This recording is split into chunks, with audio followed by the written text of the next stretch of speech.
Bienvenidos a todos al cuarto episodio de nuestro podcast.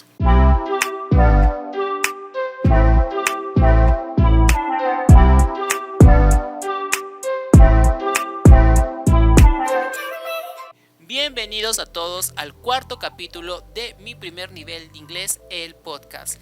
Agradeciendo a todos el cariño y apoyo que hemos tenido en este último video que está en nuestro canal de YouTube. Si no lo has visto, ve a verlo ahora porque realmente te va a gustar. El día de hoy tendremos una invitada muy especial directa de Uruguay. Con 18 años en la docencia, su nombre es Daniela Mamberto. Ella nos narrará cómo la educación ha superado la crisis de la pandemia, cómo su centro educativo se ha repuesto después de toda esta crisis y cómo la educación de un segundo idioma se está retomando dentro de sus centros educativos. Disfrútenlo.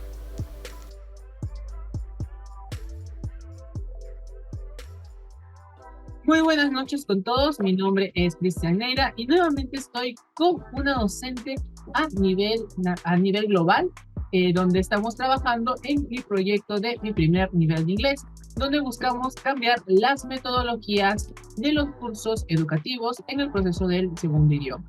En estos momentos me encuentro con una gran docente que es Daniela Mamberto.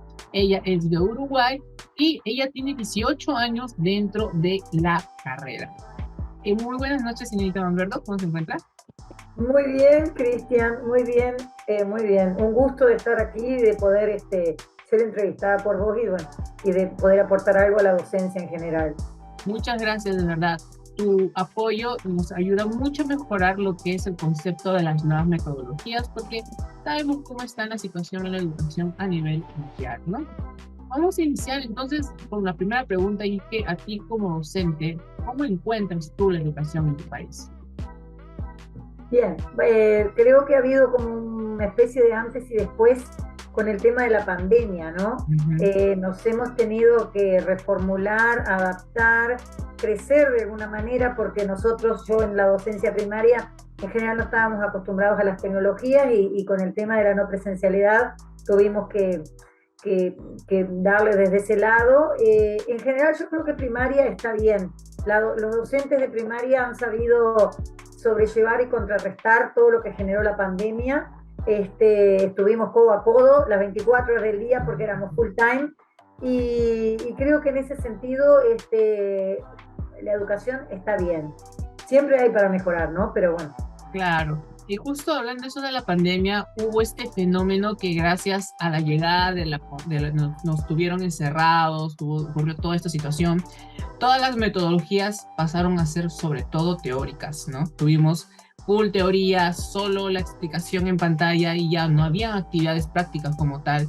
Y vimos mucho de este fenómeno de que al llegar, luego de la pospandemia, que ya estamos en estas épocas, el ingreso de los jóvenes, no tuvimos que hubo un problema con ellos, no había una socialización correcta, los niños no participaban como antes de la pandemia, no habían esas actividades que generaran en ellos un verdadero impacto.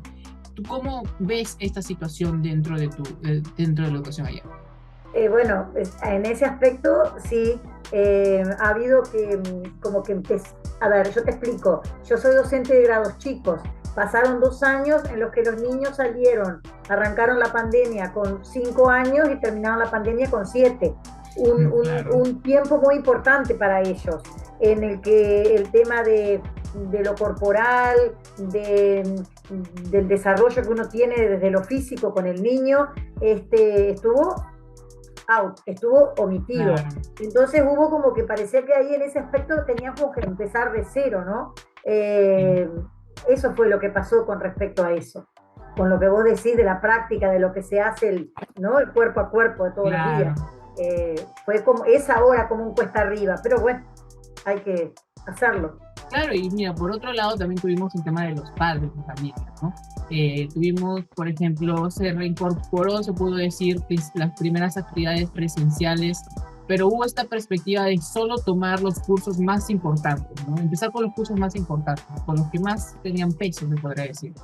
Cosa que es una subjetividad, obviamente, porque siempre se ha dicho que por más que pienses que un curso es importante, en realidad todos son importantes, ¿no? Por algo todos están dentro de una currícula educativa. Pero entonces siempre va a existir esta perspectiva de que hay cursos más importantes que otros. En este caso, Perú tiene lo que es comunicación, matemáticas, solo como los únicos que son relevantes, se puede decir. En tu país, como tal, ¿qué cursos se consideran los más importantes? Bueno, mira, acá en nuestro país, en primaria, que es lo que yo te digo, el primer ciclo, lengua y matemática. El chico Bueno, cuando volvimos, y lo que siempre hay que reforzar es lengua y matemática, porque después tenemos las ciencias sociales, que incluye historia, geografía, todo eso, y las ciencias como experimentales, la física, la química, todo eso. Pero el niño como que tiene que aprender a leer y a escribir, a sumar, a restar, ¿no? claro, Y lo lo básico. otro, bueno, o sea, de hecho tenemos esas áreas, como ustedes le dicen, la tenemos que tener todos los días. De lunes a viernes tiene que haber por lo menos una de esas materias. Y con las otras vas complementando en la semana. Ahí ya te das cuenta de la importancia que se le da, ¿no? En nuestro programa o en nuestro Entonces, todos los días llevan esos cursos. lengua y matemática. Wow. ¿Y cómo está entonces la situación de, por ejemplo, un segundo idioma, un lenguaje extranjero allá? ¿Cómo se Bueno, considera? en la educación pública, la mayoría de las escuelas tienen en cuarto, quinto y sexto, que son los últimos años, inglés. Cuentan con clase, pero remota, ¿no? Son docentes de Montevideo y se conectan a través de Zoom. Lo tienen Aún lo así. tienen en virtual. Sí. Ahora, las clases más pequeñas, que son primero, segundo y tercero, este año nosotros contratamos, por decirlo así, pagado por la institución, un docente de inglés para que como que los vaya prestando en primero, segundo y tercero, y después tienen el docente, obviamente que no lo paga la escuela, lo paga el Estado. Eso en la docencia pública. En la privada siempre ha habido inglés, siempre tienen otro idioma. Claro. Hay una coincidencia, aquí también tenemos casi esta misma situación en el país, ¿no? Te pongo en contexto de lo que pasa en Perú. En Perú, el primaria no tiene, de primero a sexto no tiene un profesor de inglés a nivel público, pero en secundaria sí se cuenta con uno. En el caso de los colegios privados, lo que nosotros ocurre es que muchas veces el colegio contratan también a un profesor, pero no siempre pasa esto. A veces los colegios no tienen profesor y lo que hacen los papás es contratar un profesor aparte que ingresa al colegio y ellos le pagan de su parte, ¿no? Pero pasa que a veces no terminan de pagar, no cumplen con las cuotas y el profesor se puede retirar a mitad de año, incluso un mes antes de que acabe el año, ¿no? Entonces se ve obviamente aquí que la prioridad en un segundo idioma no es una prioridad como tal. ¿Cómo es la situación de priorizar este segundo idioma, un lenguaje extranjero en tu país? ¿Cómo crees que se está tomando? ¿Se prioriza o no se prioriza? Mira, yo te explico algo. Primaria se maneja con un programa de educación donde están todos los contenidos que en tu país tendrá que tener también, supongo. Primer año tiene tales contenidos, tal. Claro. Y dentro de los contenidos, dentro de las áreas que hay de cada año, tenés, como te dije, lengua, matemáticas, ciencias sociales, ciencias naturales y segundas lenguas. Ok.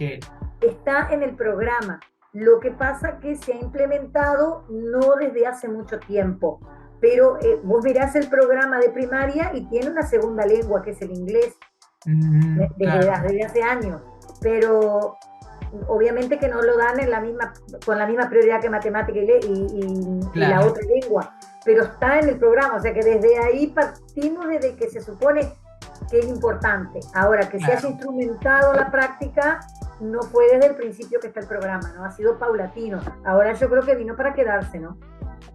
Y claro, y eso ocurre esta situación de que por más que esté quizás en la currícula o en la estructura educativa, se está tomando mucho tiempo para quizás implementarlo correctamente.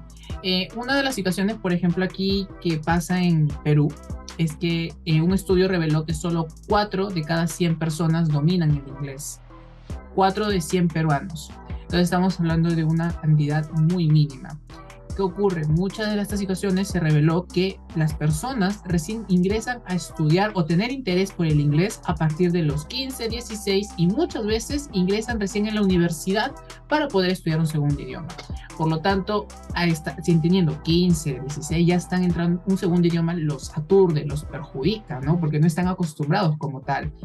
Entonces, ¿qué pasa que tú como tal consideras que, por ejemplo, lo que se está aplicando ahora como enseñanza en un segundo idioma, mencionándome tú del virtual, que se está llevando virtual y todo esto, ¿consideras que estos métodos de verdad están funcionando o cómo crees que debería aplicarse? Mira, yo como en realidad no he tenido la experiencia de tener en la clase,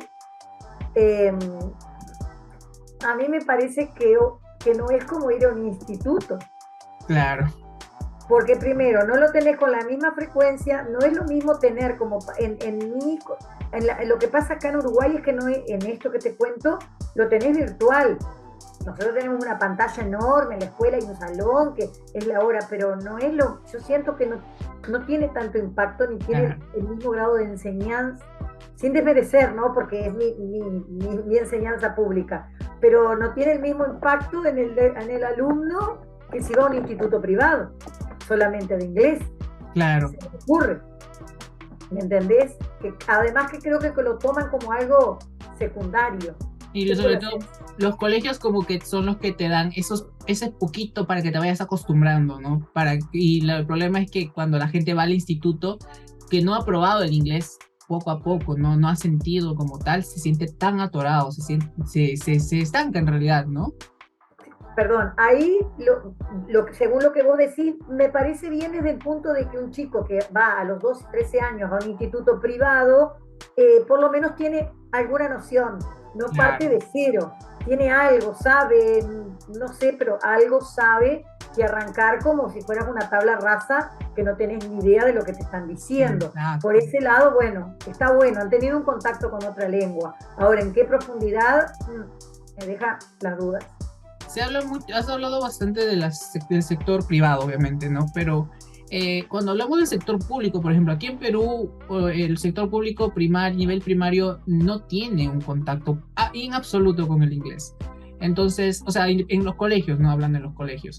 El sector público, ¿tú crees que debería buscar o cambiar algo, a pesar de que obviamente ya dijiste que tiene una currícula, ¿no? Pero sientes que, por ejemplo, si se necesitara hacer una acción sí o sí implementada el próximo año, ¿cuál crees que debería ser la clave a nivel público? ¿Para qué decís vos? Para mejorar lo que es la educación en el segundo idioma. Yo creo que primeramente tendría que haber un docente en el aula. Claro. Tendría que concurrir un docente en el aula. Aunque fuera para los chicos de cuarto, quinto y sexto, si no se puede para todos, pues ya te digo que unos son contratados por nosotros, para los más chicos, y los otros son pagados. Tendría que tener un docente en el aula, que vos puedas, y de repente yo creo que estos chicos tienen una vez a la semana, y bueno, la frecuencia tendría que aumentar, me parece a mí. Se ha establecido en Perú que se está planteando, aunque debería ser realmente algo que consideramos importante, que el docente, el tutor, por más que no enseñe este curso, tenga como requisito manejar un segundo idioma en el nivel básico o intermedio. De la misma forma, a los maestros del nivel inicial o el prenatal, como se les dice también, se les está pidiendo este requisito porque no pueden tener más de un maestro dentro de un nivel tan básico, ¿no? Como son los niños de 5 o 4 años. ¿Tú consideras que sería importante que los docentes, incluso los que están ahora graduados, que tienen años de experiencia, tengan como base y requisito un segundo idioma? Sí. No sé en qué profundidad, pero sí. Porque yo tengo niños que tienen, ya te digo, de tercero, que tienen ese profesor contratado, que va una vez a la semana, pero yo, o sea, no sé, algo de inglés sé, ¿no? Pero no estoy preparada. Pero, sin embargo, como tengo algún conocimiento, a veces tengo clases que creo que les doy como inglés, ¿me entendés? Porque hablamos de cosas, yo enseño lo que aprendí, lo enseño de diferentes maneras, y cuando la teacher está hablando, en la clase que está, y de repente yo levanto la mano e intervengo como un niño más, ¿no? Entonces le doy un plus. Pero si no tenés noción de nada, es como que, ya te digo, como que estás mirando un pizarrón vacío. No sé en qué nivel podría exigirse, pero por lo menos algo básico con lo que el docente contara sería importante, me parece a mí. Y saliendo un poco quizás del espacio del segundo el idioma, obviamente es un requisito que debería considerarse, ¿no? Importante. Aparte de estos requisitos, ¿tú cuál crees que debería ser este añadido que podría ser clave para una educación superior? ¿Cuál crees tú que debería ser la clave para la educación superior? En general, hablando en aspectos generales. ¿En general o con respecto al inglés, decís vos? No, ya estamos hablando en aspectos generales.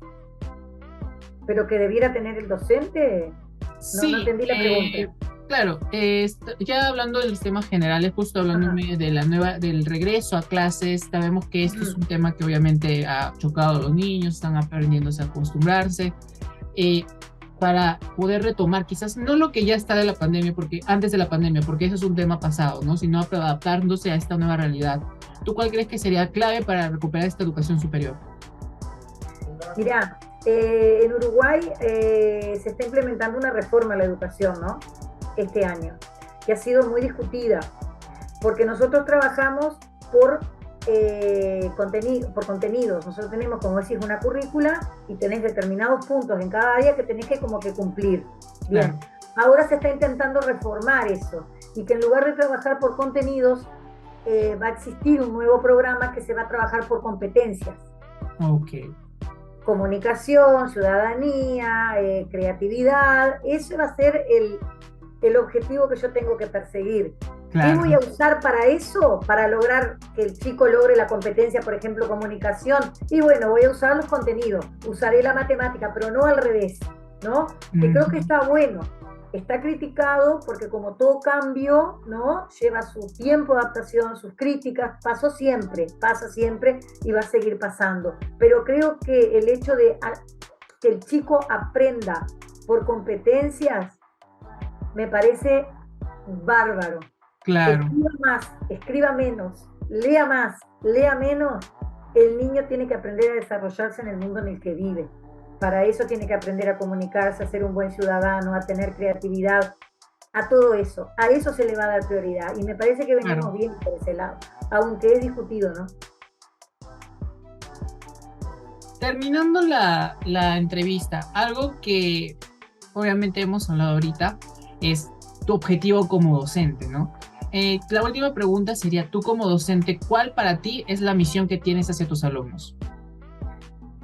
Mira, la misión que yo tengo es que crezcan como personas, que crezcan en todos los aspectos. Yo quiero que de mi clase salga un niño que se pueda desempeñar con la edad que tiene en el mundo que lo rodea. Ya te digo, escribiendo más o escribiendo menos, pero que pueda resolver situaciones cotidianas y situaciones de vida. A ese niño apunto yo como objetivo para que salga del grado. Me siento satisfecha. Que sean buena gente, ¿sabes? Claro. Que vayan con valores. Al final estamos educando a personas para el futuro, ¿no? Y eso es lo más importante. Creo que obviamente el último punto que hablar es lo que mencionaste realmente, cómo se actualizan las metodologías, ¿no? No es lo mismo educar a alguien de hace 10 años que la nueva realidad. Y es algo que lo que nos tenemos que adaptar. Y vamos a terminar realmente agradeciendo nuevamente tu presencia, Daniela. De verdad es muy interesante lo que me has dicho. Esta información es muy importante. ¿Qué mensaje final le darías a los docentes en general que nos están leyendo o viendo en estos momentos? ¿Qué les diría? Que se comprometan con lo que hacen, que se pongan la camiseta del lugar en el que están, que la prioridad es el alumno y que estamos para ellos y por ellos. Sin ellos, nada. Con ellos, todo. Eso. Listo. Muchas gracias, Daniela. De verdad, información muy importante, precisa y clara. Me encantó esta entrevista. Y de parte de mi primer nivel de inglés, como siempre, te damos un enorme abrazo y agradecimiento porque al fin nuestra meta es buscar la nueva y la mejor metodología que se pueda aplicar en los colegios, algo que realmente pueda funcionar, sobre todo luego de esta gran crisis que tuvimos luego de la pandemia. Muchas gracias a todos los que nos han estado escuchando y nuevamente, Daniela, muchas gracias por estar con nosotros. Gracias a ti, a las órdenes. Nos vemos en una nueva oportunidad. Hasta la próxima.